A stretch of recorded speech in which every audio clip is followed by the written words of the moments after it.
পৃথিৱী পৃষ্ঠত স্থায়ীভাৱে থকা চাপ বলয়ৰ বিতৰণৰ ওপৰত ভিত্তি কৰি সমগ্ৰ পৃথিৱীজুৰি যি নিয়মিত বায়ুপ্ৰবাহ বলে তাকেই প্ৰাথমিক বা মুখ্য বায়ুপ্ৰবাহ বোলা হয়।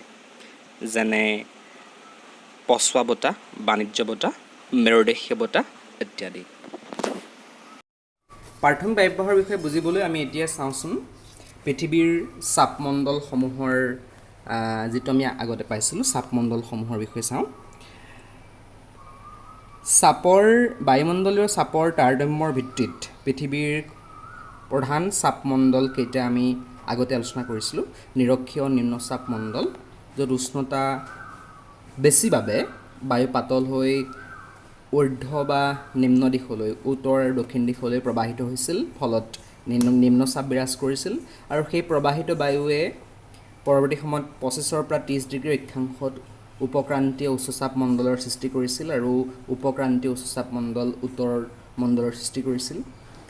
ইয়াৰ উপৰি তাৰ পৰৱৰ্তী সময়ত আমি এটা কথা গম পাইছিলোঁ যে কৰিওলিছ বলৰ কথা আমি আলোচনা কৰিছিলোঁ। পৃথিৱীৰ আৱৰ্তনৰ প্ৰভাৱত উত্তৰ মেৰুতকৈ তাৰ 60ৰ পৰা 70 ডিগ্ৰী উত্তৰ অক্ষাংশ আৰু 60ৰ পৰা 70 ডিগ্ৰী দক্ষিণ অক্ষাংশৰ এই অঞ্চলটোত বায়ু নিম্নমুখ অঞ্চল অৰ্থাৎ উপক্ৰান্তীয় উচ্চচাপ মণ্ডললৈ বা মেৰুদেশীয় মণ্ডললৈ বায়ু সম্প্ৰসাৰিত হোৱাৰ ইয়াত বায়ুৰ ঘনত্ব কমি যায়, সেইকাৰণে ইয়াত নিম্নচাপ বিৰাজ কৰে। অৰ্থাৎ উপমেৰুদেশীয় নিম্নচাপ অঞ্চলটো 60ৰ পৰা 70 ডিগ্ৰী অক্ষাংশত অৱস্থিত। আমি এই সম্পৰ্কে আলোচনা আগতে কৰি আহিছোঁ। এই আলোচনাৰ দ্বাৰা এটা কথা প্ৰমাণিত হ'ল যে বায়ুৰ প্ৰবাহৰ যি প্ৰাথমিক বায়ু প্ৰবাহ চলে সেই পৃথিৱীৰ চাপ বলয়সমূহৰ ভিত্তিতেই আচলতে পৰিচালিত হয়। প্ৰাথমিক বায়ু প্ৰবাহৰ ভিতৰত প্ৰথমটো বায়ু প্ৰবাহ হৈছে বাণিজ্য বতাহ, যে 30 উত্তৰ অক্ষাংশ আৰু 30 ডিগ্ৰী দক্ষিণ অক্ষাংশৰ আশে-পাশে যি উপক্ৰান্তীয় উচ্চচাপ বলয় আছে, সেই উপক্ৰান্তীয় উচ্চচাপ বলয়ৰ পৰা নিৰক্ষীয় নিম্নচাপ বলয়লৈ প্ৰবাহিত বায়ু প্ৰবাহকে কোৱা হয় প্ৰাথমিক বাণিজ্য বতাহ, প্ৰাথমিক বায়ু প্ৰবাহ, যাৰ নাম হৈছে বাণিজ্য বতাহ। কৰিওলিছ বলৰ বাবে এই বতাহ উত্তৰ গোলাৰ্ধত উত্তৰ পূবৰ পৰা দক্ষিণ পশ্চিম দিশত আৰু দক্ষিণ গোলাৰ্ধত দক্ষিণ পূবৰ পৰা উত্তৰ পশ্চিম দিশত বলে। দক্ষিণ পূবৰ পৰা উত্তৰ পশ্চিম দিশত আৰু উত্তৰ গোলাৰ্ধত উত্তৰ পূবৰ পৰা দক্ষিণ পশ্চিম দিশত বলিছে। গতিকে সেইকাৰণে উত্তৰ গোলাৰ্ধত এই বাণিজ্য বতাহক কোৱা হয় উত্তৰ পূব বাণিজ্য বতাহ আৰু দক্ষিণ গোলাৰ্ধত ইয়াক কোৱা হয় দক্ষিণ পূব বাণিজ্য বতাহ। এতিয়া আহিছোঁ পছোৱা বতাহলৈ, যে উপক্ৰান্তীয় উচ্চচাপ বলয়ৰ পৰা যিটো 30 ডিগ্ৰী 25 ডিগ্ৰী আৰু 35 ডিগ্ৰীৰ মাজৰ অঞ্চলটো 30 ডিগ্ৰীৰ আশে-পাশে অৱস্থিত, এই অঞ্চলত উপমেৰুৰ ফালে থকা নিম্নচাপ অঞ্চললৈ উপমেৰুৰ ফালৰ নিম্নচাপ অঞ্চললৈ সদায় এটা বায়ু প্ৰবাহ বলে। এই বায়ু প্ৰবাহক কোৱা হয় পছোৱা বতাহ। এই উত্তৰ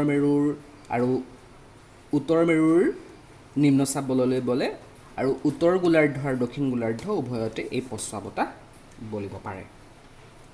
উপক্ৰান্তীয় নিম্নচাপ বলয়ৰ পৰা বাণিজ্য বতাহ আৰু পছোৱা বতাহ বলে।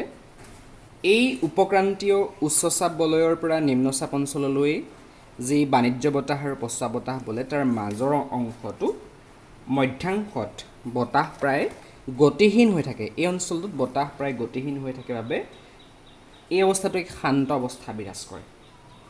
এই 30 ডিগ্ৰীৰ পৰা 35 ডিগ্ৰী অক্ষাংশৰ মাজত অৱস্থিত এই অক্ষাংশটোক কোৱা হয় অশ্ব অক্ষাংশ, হৰ্চ লেটিটিউড বুলি কোৱা হয়, হৰ্চ লেটিটিউড। দক্ষিণ গোলাৰ্ধৰ বিশেষকৈ 40 ডিগ্ৰীৰ পৰা